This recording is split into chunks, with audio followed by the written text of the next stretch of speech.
జై భీమ్. నేను all India Praja labour party national president, national human rights legal advisor, Ambedkar award గ్రహీత భట్టు శ్రీనివాస్ మాట్లాడుతూ ఉన్నాను.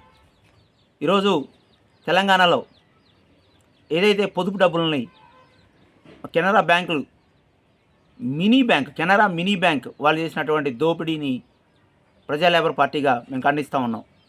ఈరోజు చూస్తే మరి ఇదే కాదు, శ్రీశక్తి అని వెలుగు డిపార్ట్మెంట్ని ఈరోజు ముఖ్యమంత్రి రేవంత్ రెడ్డి గారు ప్రక్షాళన చేయాలి. ఇక్కడ దొంగలు తయారవుతున్నారు. సామాన్య జనాల్ని వాళ్ళు దాచుకున్న డబ్బుల్ని వీళ్ళు వాడుకొని తర్వాత సస్పెండ్ అయ్యి మళ్ళీ ఆ డబ్బుల్ని రికవర్ చేసి మళ్ళీ జాబులో జాయిన్ అవుతున్నారు.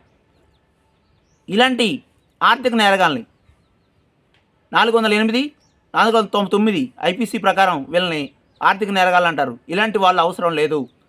ఎస్పెషల్లీ మనం చూసినట్లయితే 2022 భద్రాద్రి కొత్తగూడెం అక్షరాస్యత తక్కువగా ఉన్న జిల్లా, అలాగే ఆదివాసీలు గిరిజనులు ఎక్కువ జీవిస్తున్నటువంటి జిల్లాలో కూడా 2022లో క్రైమ్ జరిగింది.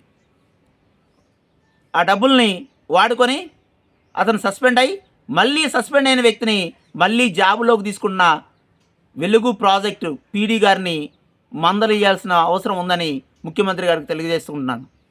మరి ఇలా మోసం చేసిన వ్యక్తిని ఆదివాసీలు ఉన్నటువంటి ఈ జిల్లాలో మళ్ళీ ఇంకో దగ్గరకు పోతే వాడు నక్క వినయాలు ప్రదర్శించి మళ్ళీ జనాలను మోసం చేయడం చేస్తూనే ఉంటాడు. కాబట్టి మనం as the people representative, so ఒక అంబేద్కరిస్ట్గా నేను ఖండిస్తూ ఉన్నాను. భారత రాజ్యాంగంలో ఎవరు తప్పు చేసినా సరే వాళ్ళకి శిక్ష పడాలి. సో ప్రజాస్వామ్యంలో ప్రజలే ప్రభువులు, వాళ్ళనే మోసం చేసినటువంటి ఉద్యోగుల్ని మనం క్షమించకూడదు. వెంటనే వాళ్ళని సస్పెండ్ చేయాలా.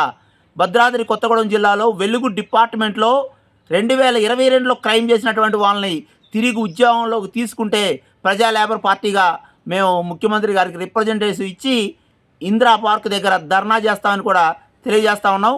ఈ విషయాన్ని కలెక్టర్ గారు వెంటనే పరిగణలో తీసుకొని ఏదైతే 2022లో వెలుగు డిపార్ట్మెంట్లో జరిగిన భద్రాద్రి కొత్తగూడెంలో ఎవరైతే క్రైమ్ చేశారో వాళ్ళని వెంటనే జాబుల్లో నుండి తీసేయాలి. ఇది ప్రజల తరపున ఆర్టికల్ 38 ప్రజా సంక్షేమం కోసం నేను వీడియో తీయడం జరిగింది. ఇది నా గురించి కాదు, it's meant for only people. Praja labour Party so I love my country, I love my people అనే నినాదంతో పనిచేస్తుంది. కాబట్టి నా దేశాన్ని ప్రేమిస్తాను, నా ప్రజల్ని నేను ప్రేమిస్తాను అనేటువంటి నినాదంతో ముందుకెళ్తున్నాం. ఎక్కడ క్రైమ్ జరిగినా, ఎక్కడ అన్యాయం జరిగినా మేము ప్రతిఘటిస్తామని తెలియజేసుకుంటూ ముగిస్తున్నాం. జై భీమ్, జై అంబేద్కర్.